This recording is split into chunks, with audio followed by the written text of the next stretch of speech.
We provide you the platform to turn your dreams into reality. Give wings to your aspirations with KR Mangalam University. राजनीतिक गलियारों में इस वक्त सबसे बड़ा मुद्दा जो है वो बना हुआ है जातिगत जनगणना का। खास बात यह कि जहां एक तरफ जनसंख्या की जनगणना के साथ जातिगत जनगणना का ऐलान हुआ, लेकिन आखिर बिहार का इससे क्या कनेक्शन है, बिहार में क्या इतिहास रहा है, क्या इसका प्रभाव होगा, और खास तौर पर सबसे बड़ी चीज कि राजनीति किस तरीके से बिहार में काम करेगी और जातिगत जनगणना का इस मुद्दे का बिहार की राजनीति में कितना प्रभाव पड़ेगा, ये सब हम आज आपको डिस्कस करके बताएंगे। हमारे साथ हैं पयोधी मैम। मैम, क्या लगता है आपको, ये जो ऐलान किया गया केंद्र सरकार के द्वारा कि इस बार जनसंख्या की गणना के साथ जातिगत जनगणना कराई जाएगी, सबसे पहले बिहार के पर्सपेक्टिव में आप क्या देखती हैं?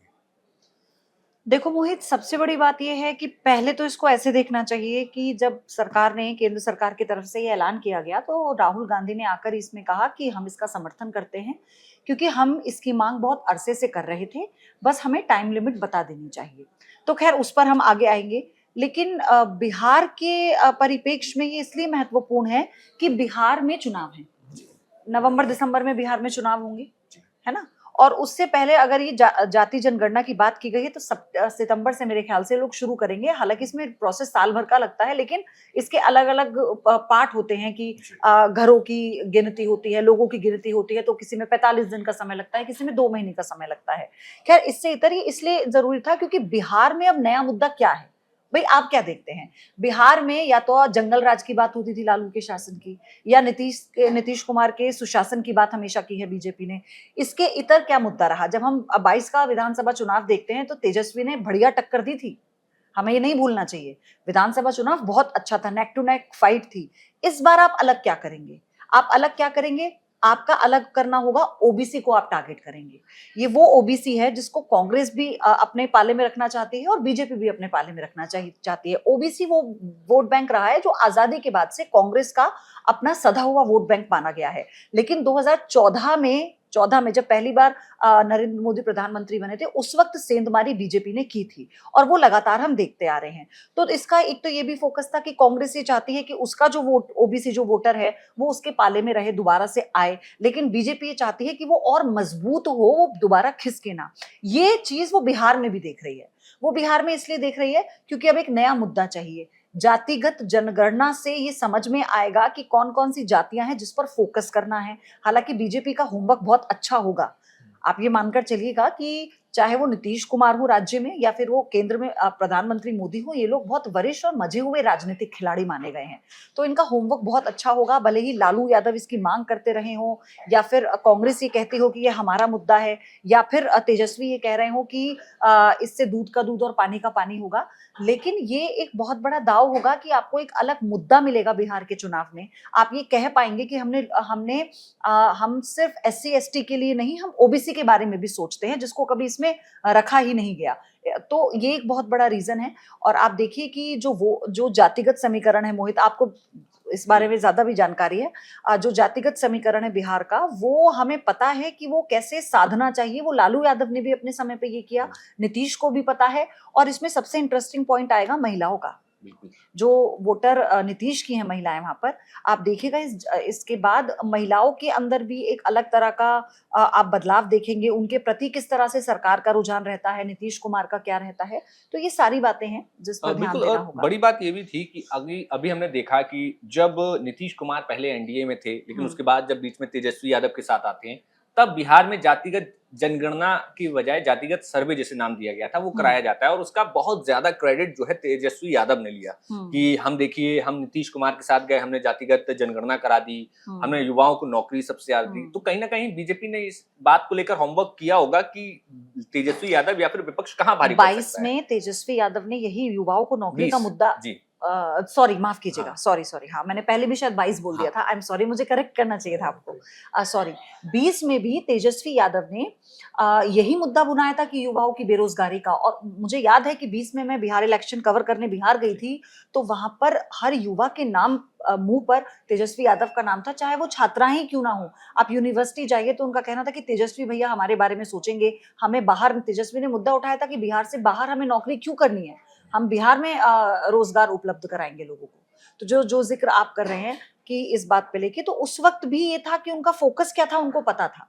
बिल्कुल। और बिहार की जब राजनीति हम देखते हैं तो सामाजिक न्याय का बहुत लंबा इतिहास रहा है और कई सारे लोग जो जनसंघ के समय से जो वहां पर जनता पार्टी की पार्टियां बनी, और बड़ी बात कि जब नीतीश का और नीतीश कुमार हो गए, लालू प्रसाद यादव हो गए, शरद यादव हो गए, ये वो नेता थे जो कि सामाजिक न्याय पर काफी बढ़ चढ़कर और मुखर होकर एक पूरे देश के परिदृश्य पर उन्होंने अपनी पकड़ बनाई और पहचान भी बनाई।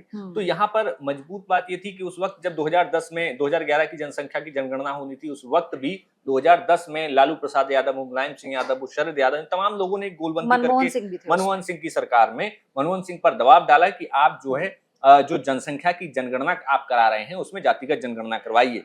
उस वक्त फिर मनमोहन सरकार ने फैसला किया कि हम जातिगत जनगणना कराएंगे, लेकिन उसके आंकड़े सार्वजनिक नहीं किए गए, आज तक नहीं किए गए। और 22 में 21 में इसलिए नहीं हुई क्योंकि कोविड की वजह से नहीं हो पाई थी। तो इसलिए भी मुझे ये दाव बहुत मतलब रोचक बना देगा बिहार के चुनाव। मतलब इवन बिहार के साथ जब आप देखिए, अगर ये सितंबर से प्रक्रिया शुरू होती है तो ये 2026 के साल के अंत तक जाएगी। एक साल मुझे लगता है कि लेंगे। हाँ, तो उसके बाद अंत तक जाएगी। हाँ, उसके बाद यूपी का चुनाव है। और आप ये देखिए कि यूपी बिहार का चुनाव अगर चुनाव है तो मतलब देश में उत्सव होता है, बिल्कुल, है ना। और दूसरे जो मैंने आपसे महिला वाला फैक्टर कहा कि उस वक्त जब जातियों के बारे में समझा जाएगा, मुसलमानों के बारे में भी, मुसलमानों में जो जातियां हैं उनका भी सर्वे होगा, फिर ये देखा जाएगा किस जाति को कितना देना है। जो 50% आरक्षण का कैप है उसको खत्म करने की मांग हो रही है।